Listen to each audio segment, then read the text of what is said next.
डोंगराळ भाग असल्यामुळे गावात पाण्याची परिस्थिती कमी, पाऊस कमी प्रमाणात पडतो. परिस्थिती पाण्याची इथं पूर्ण बिकट होते. म्हणजे प्यायला सुद्धा टँकर होते. जानेवारीपासून आम्हाला टँकर चालूच होतो आणि हे शेताला पाणी काही नव्हतंच. पाणी कमी असल्यामुळे शेतकरी कमी प्रमाणात शेती पिकवत होते.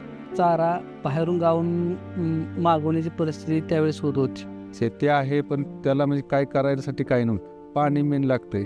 मेन पाण्याची अडचण मोठी होती. परत लहान मुलं सुद्धा शाळा वगैरे सोडून कुठं पाणी शोधण्याच्या ह्याच्यातच, कुणाचं बोरिंग असेल तर तिथं रांग लावणे, टँकर आला की रांग लावणे. 2020ला नाम फाउंडेशन सांगितलं होतं तुम्हाला एक मिशन उपलब्ध करून आपण देऊ, तुमच्या गाव वर्गणीतून तुम्हाला जरासे सहकार्य करावं लागेल. या पद्धतीने मग गाव वर्गातून आम्ही पूर्ण वड्याचं रुंदीकरण केलं. लोकांना असं वाटत नव्हतं की तो वडा आहे असं. म्हणजे अशा ठिकाणी सुद्धा कामाचे एवढे चांगले केले. खोलीकरण चांगलं झालं, रुंदीकरण झालं, कामं भरपूर झाली. ओढा रुंदीकरण, खोलीकरण, परत डीप CCT, ही कामं सगळी नाम फाउंडेशनच्या माध्यमातून झाली. कलिडोनमध्ये ओढ्याचं रुंदीकरण, खोलीकरण चालू होतं आणि त्यावेळेस आम्ही तिथे पोहोचलो, ते काम बघितलं आणि त्याच लगत आमच्या गारेवाडीचाही ओढा आहे. तसंच कंटिन्यू काम आम्ही गारेवाडीमध्ये करून घेतलं.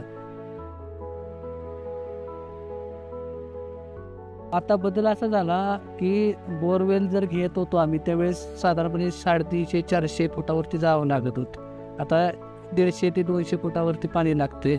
ज्या वेळेला वेसला काम झालं नाम फाउंडेशनचं, रुंदी वाढली, खोली वाढली, त्यामुळे पाणी तिथनं आता हटत नाही. म्हणजे ऊस बघायला नव्हता. आता बऱ्यापैकी ऊस लागवड चालू झाली. आणि जे फळबाग आहेत, द्राक्षे, त्यांनाही पाणी भरपूर प्रमाणात आहे. माझी स्वतःची 12.5 एकर आहे. पहिलं किती पिकत होतं, आपले 2 एकरच पिकत होतं. पण आता नाही म्हणलं तर 6.5 एकर पाण्याखालची झाल्या. आता मी गेल्या वर्षी बघा पाणी सोड माझ्या भाजीपाला भरपूर केला. तर आपलं पीक कायमचं पीक असते, मका असते, ज्वारी, त्यावेळेला गहू आहे. चारा ह्या दिवसामध्ये बाहेरून आणत होते, ते आता इथं स्वतः शेतात बनवता यायला लागलं. आंब्याची मला 2005 लावलेली. पहिले विकायला येत नव्हते आंबे, म्हणजे तेवढेच आंबे असायचे. पण आता विक्री होते आंबे. आता उन्हाळा जरी जवळ आला तरी पाणी हयात स्थितीत आहे. पाणी जमिनीमध्ये मुरते आणि जे बोर आहेत त्यांना पाणी आहे त्या पातळीनं अजूनही चालू आहे. 8 दिवसाला 15 दिवसाला पाणी येत होतं, पण आता असे एक आड किंवा 2 दिवसाच्या आड असं पाणी आम्हाला येत आहे.